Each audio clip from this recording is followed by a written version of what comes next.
Hey, it's your girl Sarah, and I'm back to talk about all things microscopic colitis, IBS, and the liver. It has been a busy week for me. In the last week, I've had my general practitioner, my psychiatrist, my gastroenterologist, my therapist, and my registered dietitian. So this little notebook has been getting all the love. I'm going to set aside the mental health things today and the nutrition-related things, and I'm going to focus in on the internal stuff. And by that, I mean my organs. So in the last video, I talked about this question of what exactly was going on with my body. Is it microscopic colitis? Is it IBS? Is it the liver? I'm back to tell you today that the working theory is yes, it's all three. What? The generosity that I have, like all of these things that have been given to me. So no, seriously, I saw Dr. B, my gastroenterologist, earlier this week, and we spent most of the time talking about my liver, but related to the microscopic colitis and IBS. The current working theory is that, yes, I do have both of those. He re-reviewed the biopsies for my colonoscopy, which is in 2020. And again, for microscopic colitis, that means the intestine looks healthy to the scope. But when you biopsy and take a piece of that tissue and look at it under a microscope, you can see the damage. So he confirmed that yes, we do believe it is lymphocytic microscopic colitis. So there's lymphocytic, collagenous, and mixed presentation. Lymphocytic is the one that I have. That's what I'm taking the mesalamine for, and we think it's working. We're going to kind of set that aside for now. There could be some microscopic colitis does go into remission for a majority of patients within 4 years. I would be coming up on 2 years in July-ish. So it is possible that I am in remission, could be in remission, we don't know. Second thing was that we found that I was still having symptoms even taking the mesalamine. In our last appointment, he had said if we took away the microscopic colitis, this would be IBS, we're going to treat it like IBS. So I've been taking the hyoscyamine. My symptoms are not perfect, but it's definitely improved. So because I'm still having challenges with the gastrocolic reflex. So the gastrocolic reflex is a natural reflex when the stomach expands. It sends a message to the rest of the digestive tract and says, like, make space. So gastrocolic reflex is natural, also not great. So the hyoscyamine, which is an antispasmodic, is helping with that. I would say I have not felt this, my intestines have not felt this good since this whole thing started. So I'm going to take the W for now, and we're going to leave it and let that be because I need to focus on the liver. So long story short, I had some elevated liver enzymes. So took some tests and some more tests, and realizing my liver is in distress and that there were two working theories, autoimmune hepatitis and celiac disease. I went in for another round of blood tests, and the goal of that was to confirm which direction this might be going. So that's what this appointment was about. I'm going to start with a funny story, which is I went to get another blood draw, and it's the same lab where the lady poked the bejesus out of me, and she was there, but great news, she had a phlebotomist in training who, I'm going to be honest, did not inspire any confidence in me. We were walking back to the room where they were going to do the draws, and she put me in the chair, and I said, pardon me, I need to lay down. And she's like, but this is the chair. And I'm like, but the next room has a bed. So did not build my confidence from the get-go.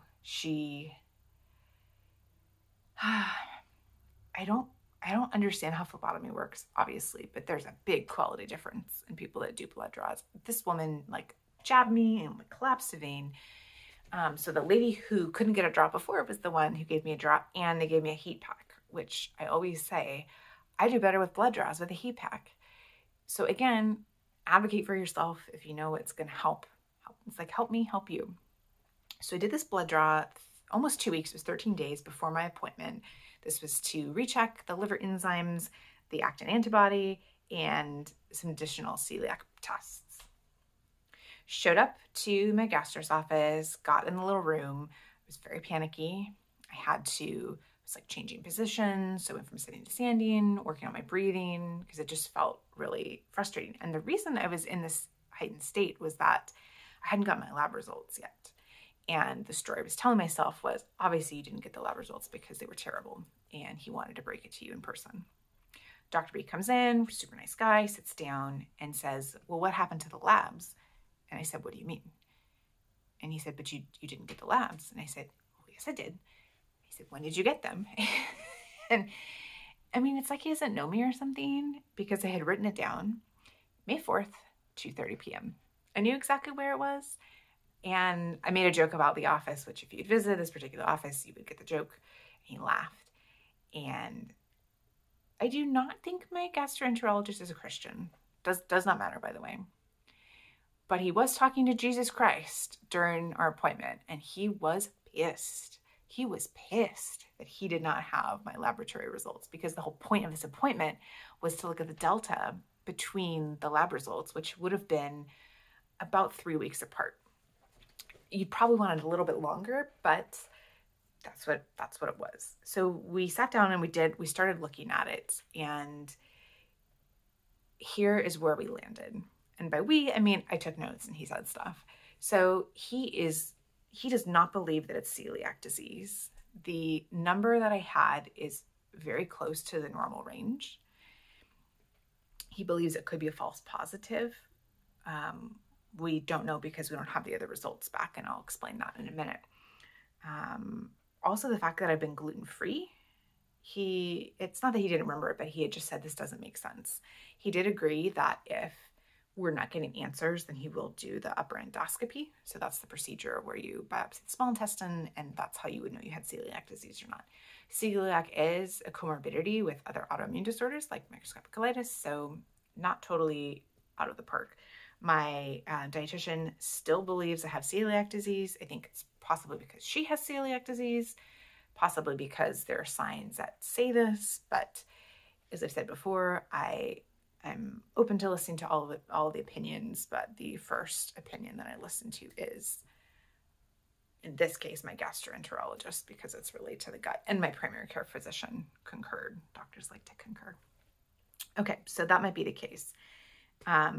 Coming out of that appointment, he said, I think we're going to need to do a liver biopsy, which is what I thought, and I told him that, and it wasn't funny, but we laughed anyway. So he had said, I'm going to go figure out what happened to those lab results, and then we'll go from there. Hadn't heard. And then yesterday, Thursday, I called the office and I said, hey, what happened to the lab results? And then I got a message later in the evening, and the answer was this. The lab results had been held because they had run out of certain reagents used for the celiac tests. So they hadn't released all of the tests. So they were holding them until they got those tests done, but they didn't know when they would be able to perform the rest of the celiac tests. So in celiac, we don't have any additional information. Unfortunately, the tests for the liver enzymes and the actin antibody have gotten worse. So as a reminder, it was AST, ALT. The ALT was the one that was heightened. It's still within a moderately heightened range. So that's not great, but it's not as bad as super heightened. So it would be technically, it's on the lower end. So it would be mild to moderate autoimmune hepatitis is what that would suggest. It's the actin antibody one that is much higher than he would like. So yeah, not good. And the kind of this other theory, which was that maybe my liver was overtaxed from medication. We talked about that. There are a few of the medications that I'm taking that have a very small risk of challenges to the liver. This is like 1%. I had also talked to my psychiatrist about this, and he had said, like, yeah, it's a very, very small amount. That doesn't mean that couldn't be the case, but we're going to leave medication, all the medication as it is for now. Also, between test 1 and test 2, I'd been off supplements for almost a month by that point. No change. So pretty clearly, those things are not the sole cause of what's taxing my liver. So that is that. And when I received the message about the liver biopsy, I had a moment. I'm not going to lie. My GP, Dr. M, thinks it's great. She was like super excited that I was getting liver biopsy. She's like, yeah, we're going to get answers. This is great. So I was trying to absorb some of her enthusiasm. The other thing that was weird, and I know this because anytime you do something like ziplining or maybe even go-karting, you sign the waiver, which is like, I could be paralyzed and die. And this was in the notification about the biopsy where my gastroenterologist had said, like, yeah, I told her she could be paralyzed or die. I was like, I missed that part of the conversation, even though I know that's the case. So we're going to do a liver biopsy because a liver biopsy is going to allow them to examine everything. So I guess I have a radiologist now. This is the thing. I want to be informed, but there's such a thing as too much information. So as I understand it, here's what's going to happen. In 2 weeks is the appointment that I got. I show up to the hospital at 6:30 in the morning and they admit me and I get my own room. What? That's pretty cool. And I hang out for a couple hours and then they give me a sedative, or I don't quite understand. We can think about sedation on a timeline. So for example, and I don't even know that now that I was thinking this, for my wisdom teeth, I believe there was an anesthesiologist and I was like, out. I have no memory of anything. I also don't have any memory of the colonoscopy. Also a good thing. As I understood from the nurse, it is sedation where I will be happy and relaxed, but conscious. And I told her they better have a lot of sedative because I don't tend towards relaxed. She was super sweet. So they're going to sedate me and numb me, and then they biopsy me, which is a big freaking needle, which I'm very excited about. Yeah, I'm excited about. They biopsy me. They do liver biopsies in the morning to monitor you. So then after the biopsy, I spend 2 to 6 hours at the hospital, making sure that everything is okay, and they discharge me. You have to be careful around things like physical activity, lifting stuff. Can't do that for a while. And other than not eating the day of, you do everything normally. So I was thinking about it more like colonoscopy, where they drop you off and you have photo ID and that's it. But no, I guess I just like walk in like a normal person with my purse and my phone and my wallet. And in theory, I should be walking out again when my husband comes to pick me up. I don't know. This is all new to me, as you can see. So I've learned enough about it, and I really enjoyed the nurse that I spoke to. So I was like, all right, I can do this. I can do this. And talked about this in another video where you realize like, yeah, okay, I can do this.